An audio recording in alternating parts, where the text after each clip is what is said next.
Ayan, magandang araw po pala uli sa inyo. And ngayon ay Sunday, wala pa rin pong pasok. And kahapon nga, pumunta po kami ng Tokyo para makiselebrate sa isang selebrasyon nating mga Pilipino dito sa Japan na tinatawag pong Philippine Expo.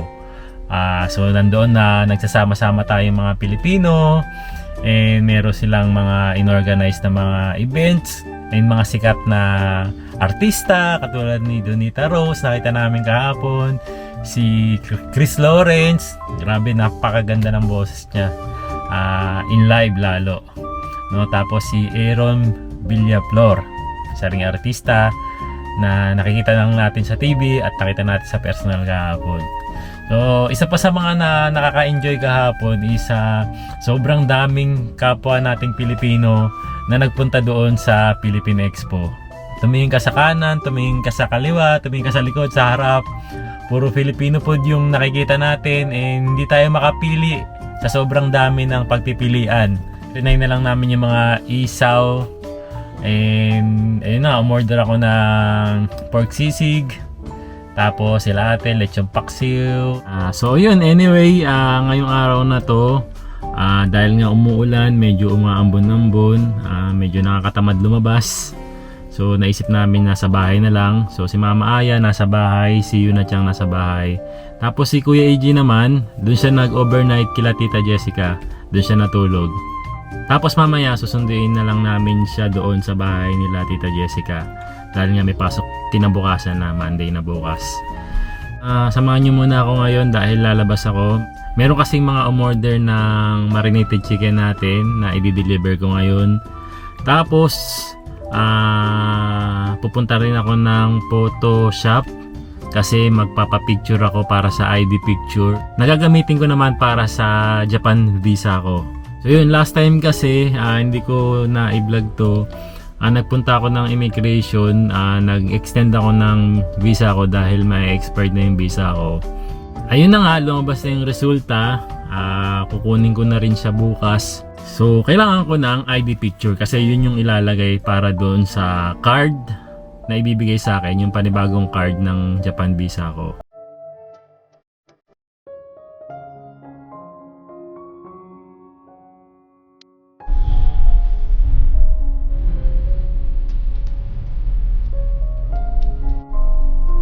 Yan, nandito na po ako sa Yamato and dito tayo magdi-deliver ng marinated chicken. Bali, ito po yung marinated chicken na nakapack po. So, papadeliver natin po sa inyo to ng naka-frozen para manatiling fresh pa rin yung marinated chicken natin. After natin yung ma-deliver ito, papakita ko sa inyo kung paano nyo to lulutuin para maging crispy saka juicy yung marinated chicken natin.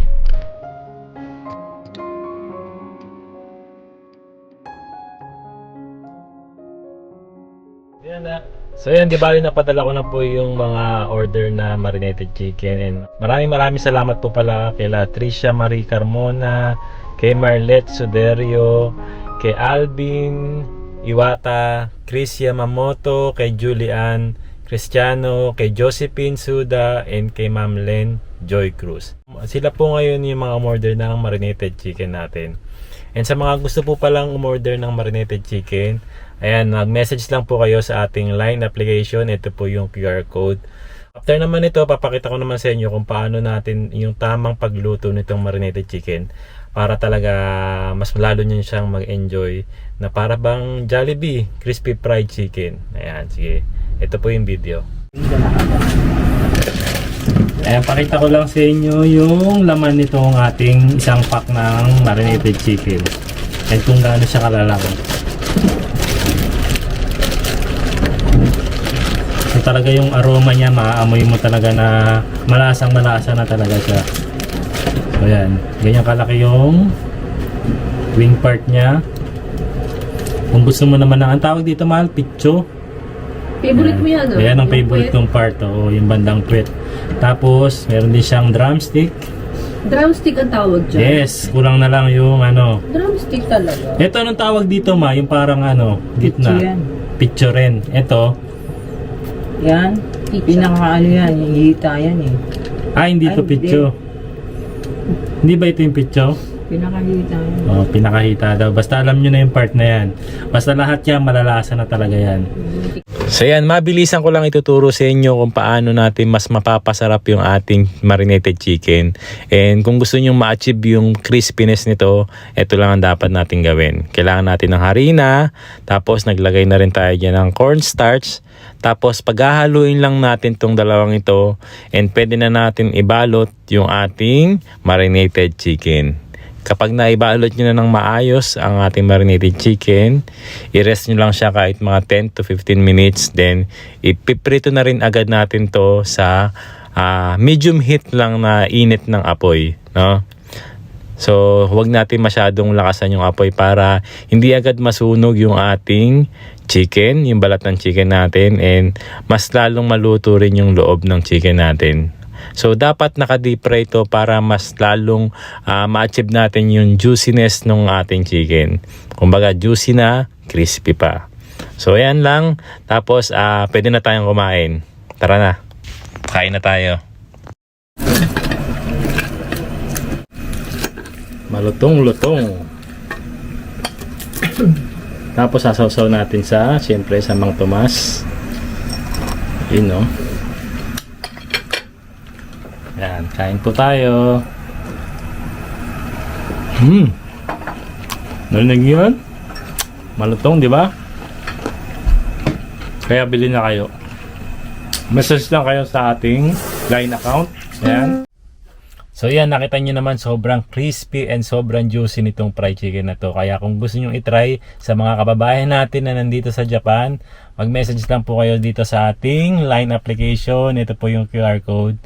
Ayan, order na po kayo. So, after naman ito, pupunta naman ako ng Photoshop para magpa-picture na po ng ID picture. Ayan, nandito ako ngayon sa Apita kasi dito merong isa ritong photo booth na kung saan pwede tayo magpa-picture for ID picture. Ayun, katabi ng Gunma Bank. Photo booth. Picture muna ako dito. And ito ay self-service. 900 yan yung picture. May 7 by 5 milli, 4.5 by 3.5, 4 by 3, and 3 by 2.5. Alam ko ito yung kailangan ko para sa Japan visa. Itong 4 by 3. So lahat naman yan 900 yen ang bayad. Meron silang English, Portuguese, Espanyol, Japanese, Chinese, saka Korean. Kaya hindi tayo mahirapan dyan. Ayan, pasok muna tayo sa loob. Ayan, ganyan lang siya kaliit. May upuan lang dito. Tapos, may mga instruction. Tapos, dito na tayo magbabayad. Ayan, meron mga please touch a language or monitor. English tayo syempre. If the language is correct, You've selected touch English. Okay. Please select photo type. Ayan, photo type. Pero check muna natin kung anong size ba talaga tayo. Ayan nga. Please select Photo type. 4 by 3 cm. So, dito tayo sa 4 by 3. Please select photo quality. Black and white, light skin, smooth skin, normal. Doon na tayo sa smooth skin para kuminis tayo. If the photo is suitable, touch OK. Ayan. If not, Okay. please insert your money. Ayan, magbabayad na tayo. Siyempre, ang bayaran dito. Dito yung bill, tas dito naman yung coins. Continue. Ayan. Change will be given after the photos have printed. Look at the left. If this is correct, press OK. The image on the monitor will be photographed. So yan, tapos na tayo. Nandito na yung ating picture sa labas. Ayun.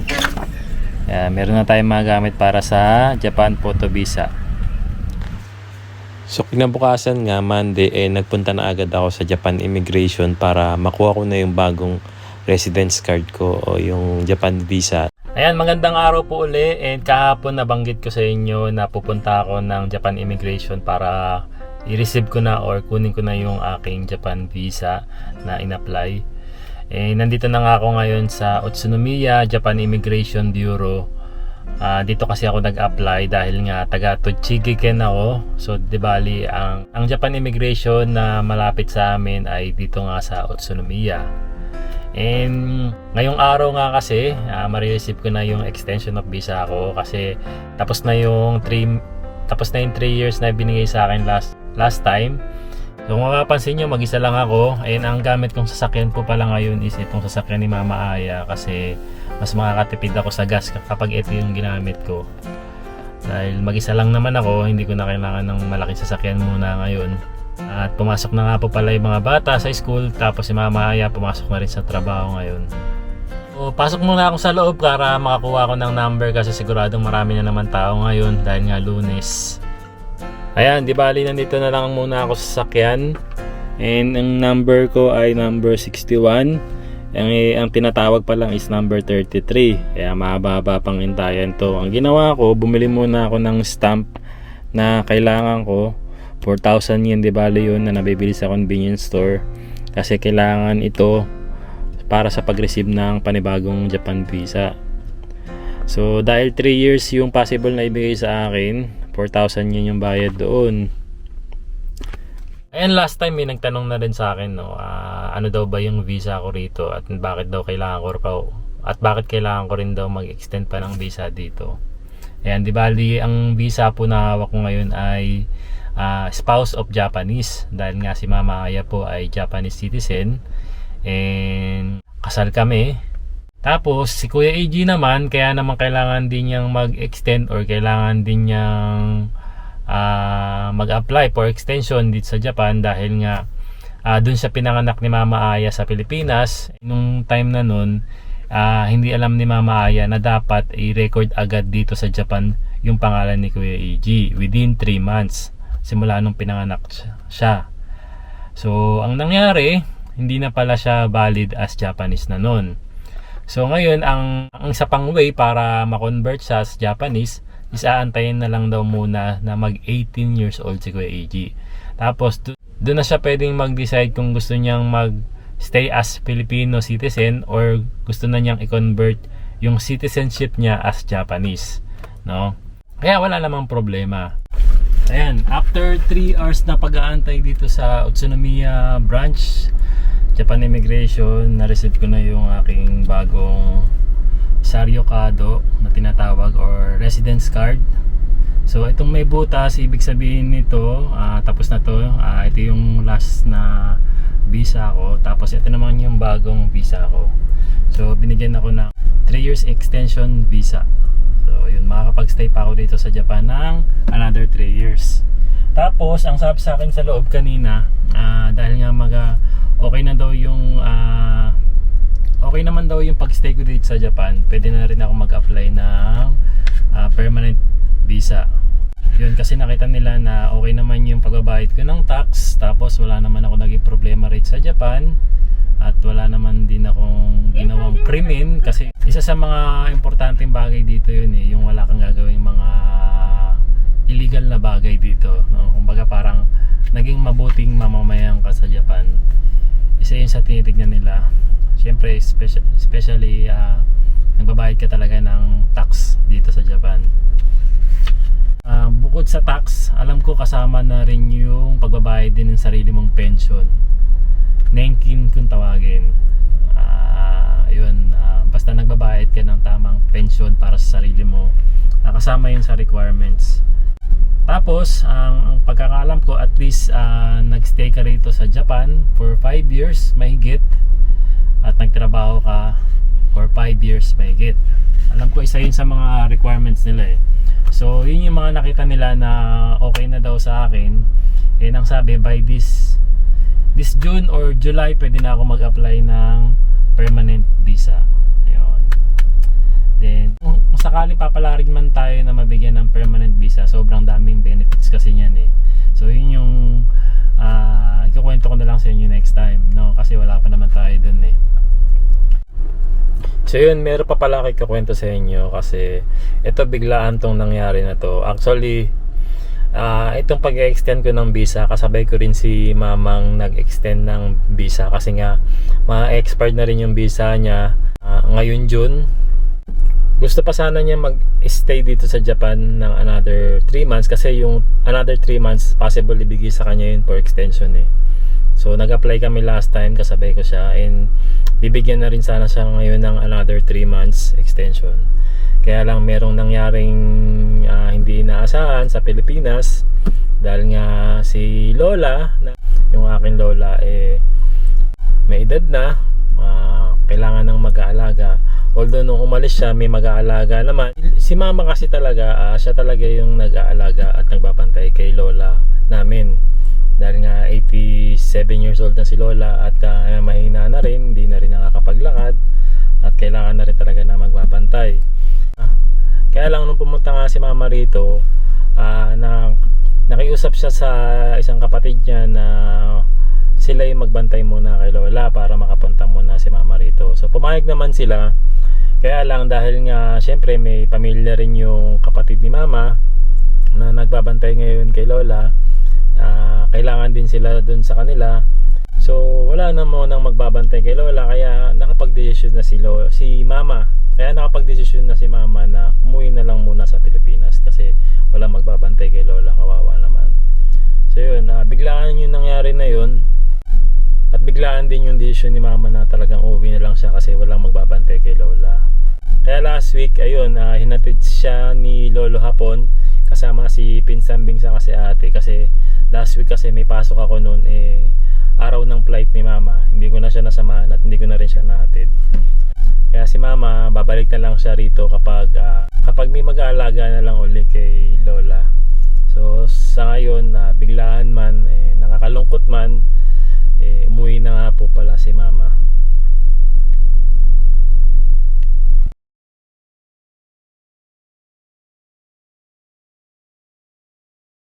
Hello mga guys, good morning. Ito po, biglaan ng pag-alis ko. Ang pag-uwi ko ng Pinas. Hindi natin makakasama ngayon si JP Pinoy Vlogs kasi po may trabaho po siya, hindi po nakapagpaalam. Kaya biglaan lang po ang pag-alis ko. Pasensya na po. Ito po, ang kasama po si aking anak na si Jessica. Tawan-tawa din siya. Ayan. Hinatid ko po yung sarili. Bye-bye you! See you next week. I mean, see you next week. Pabalik next week. See you next See you year. Japan. Come back again. See you Mabay ka next naman. year. Bye-bye you. Salamat po sa inyo lahat. Sa, sa pagsuporta niyo po sa akin. Maraming salamat po sa pag-suporta niyo sa akin sa Tabihoday. Ay, ba't umiiyak ka? Yan ang mga kamay. Naiiyak ka na? At nagpapasalamat po ako sa mga anak ko na si Jessica, si JP, at saka si Aya. Ang mga apo ko, salamat. Bye-bye po! Ba't naiiyak ka? Iiyak ka din Ano? Ay ka na. Ay, naiiyak ka din. Ay, hindi. Dali na.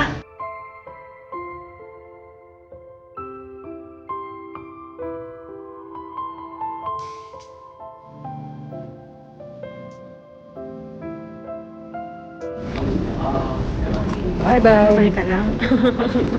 Nalulungkot ka ba? Nalulungkot sa'yo. Tapos mo yung mask mo para kasi airport tayo. Nalulungkot. Kailangan ng umuwi. Si Talent,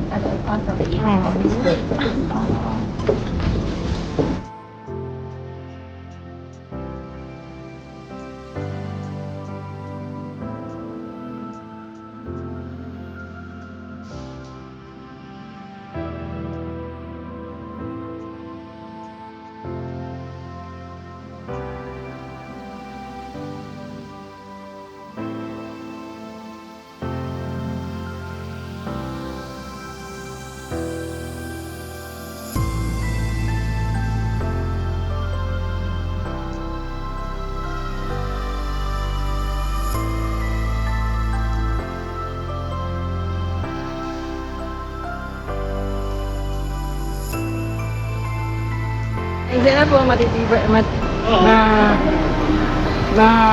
titigil po ang tagin natin kasi po wala na. Pero babalik ka naman. Pero babalik naman po ako. Nakabangan mo yung luto niya, no? Salamat po. Ito.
So nakakalungkot man ang biglaang pag-uwi nga ni Mama, pero tuloy lang ang buhay.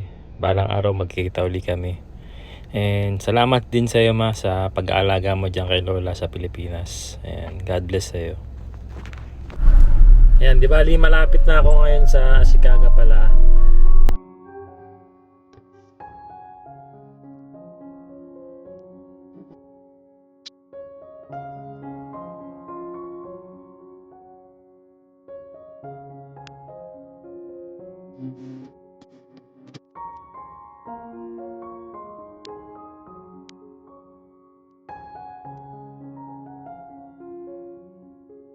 Ayan, nandito na po ako ngayon sa Ashikaga and dadaan muna ako dito sa may Top supermarket para mamili lang din ng mga pagkain namin sa bahay dahil wala na rin naman yung rep namin para magkaroon kami ng panibagong stocks ng pagkain po sa bahay. Yan, siguro mag-budget lang muna ako dito ngayon ng 10,000 yen para sa 1 to 2 weeks naming pagkain sa bahay. Dito yan sa may Top supermarket. Medyo mura kasi rito eh.